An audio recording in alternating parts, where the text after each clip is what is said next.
Hi friends, welcome back. This is Whitney with Faith, Trust, and Christ, and today we're going to talk about the 10 mistakes that me and my family has made and that you don't have to make. You can learn from us. Alright, so starting us off, number one is, this is a personal choice, is staying off property. We just wouldn't stay off property again. It's not for our family. It's really nice to stay in the Disney bubble. We've stayed off property and it just wasn't our thing. It takes a little bit longer to get to the parks, and with little ones, it's harder to get to the parks with car seats, a little more time.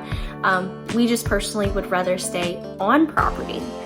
We also found that time is money in Disney. You're spending a lot of money to be there. We'd rather just spend a little more money and stay on property, and that way we get extra time in the parks. All right, number two, I've done it in the past. I honestly will probably do it again, is not buying something when you see it. You fall in love with it, just buy it, just get it. Some things Disney will run out on. Their merchandise goes quick. You may even go in Emporium at the beginning of the day and you're like, oh, I love that. I'm gonna save that till the end of the day. You go back in later, it's gone. You might not even find it again on the trip. So buy it when you see it. Also, some merchandise is specific to that park.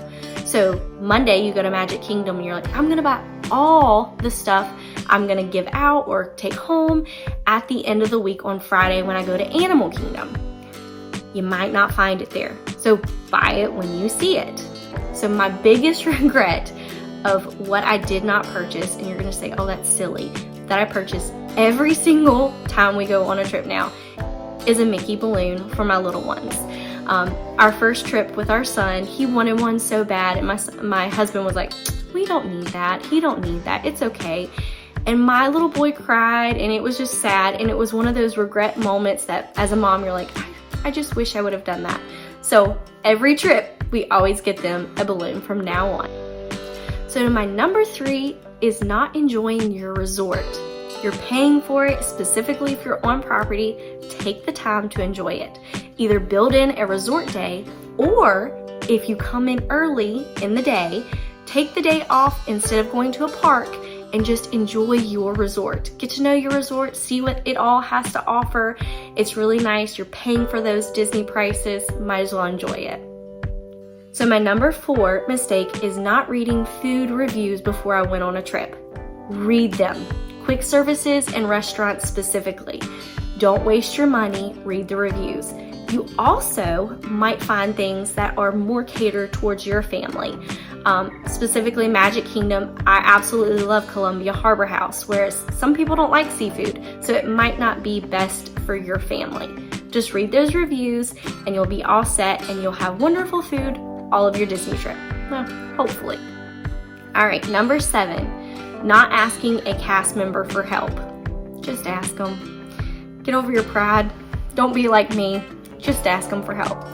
I'm gonna tell you a story. I'm just gonna tattle on myself. If you know me, I love Disney. It's just who I am.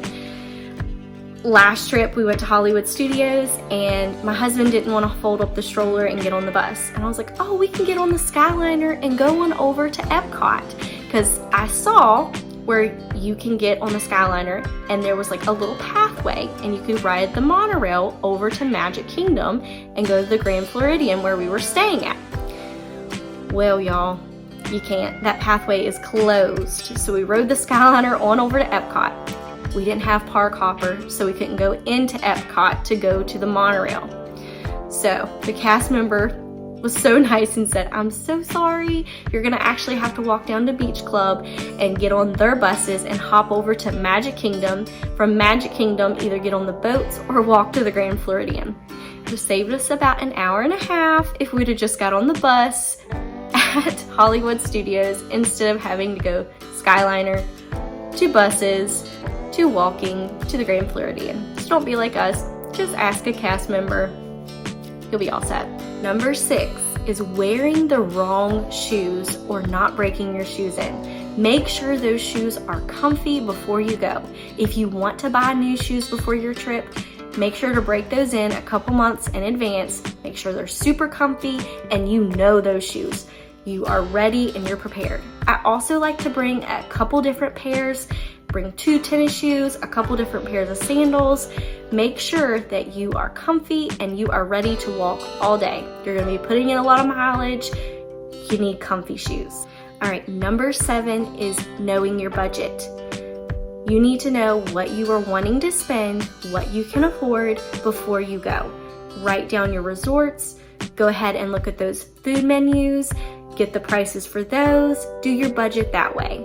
Also, be conscious of what you are spending as far as merchandise and just those little experiences. Getting that popcorn on the side of Main Street. Think about those things ahead of time so that when you get home, you're not like, oh my goodness, I went over my budget. You are aware of that before you go on your trip. Number 8, not taking enough photos. And this is my biggest regret for my son's first trip. I have a few photos. My families have photos as well of him, but I really just wanted to take it all in and I just didn't take enough photos and I really regret that. So my phone is typically over-flooded with photos now, but I really highly suggest take those photos. You're gonna look back, you're gonna want them. So number 9 goes a little bit against what I just said with number 8 with taking those photos. Is number 9, not being in the moment. Take the time to be in the moment. Be conscious of taking those photos, put that camera down, enjoy it with your family. I really like to just put my phone down after I take a few photos of a parade or a video or 2, putting that phone down and enjoying that time with my kiddos and my family and taking it all in. So number 10, it happens to us all, is the fear of missing out, FOMO. So here's the thing. Just enjoy being at Disney. You're not gonna get to do it all, experience it all, unless you live at Disney or go to Disney parks every single day. Unfortunately, I do not, so I do not get to experience it all the time, but here's the thing, enjoy it while you have it. I know that if I don't get to do it on this trip, maybe next time I will get to enjoy it, and that's something to look forward to. All right, so that's gonna be it for our top 10 Disney mistakes. Let me know in the comments if you've made a mistake at Disney or if you've made one of the mistakes we've made. Help me feel better, let me know. Also, thank you so much for watching. We really appreciate it. If you have any family members or friends who love Disney content, who are going to Disney, send my channel on over to them. Maybe I could be of help to them and they could help my channel out by watching as well. Also, if you have an Instagram page, you can follow me over there, faithtrustandchrist_, as well as I have my Etsy resources linked below. I hope you have a blessed day and we'll see you real soon.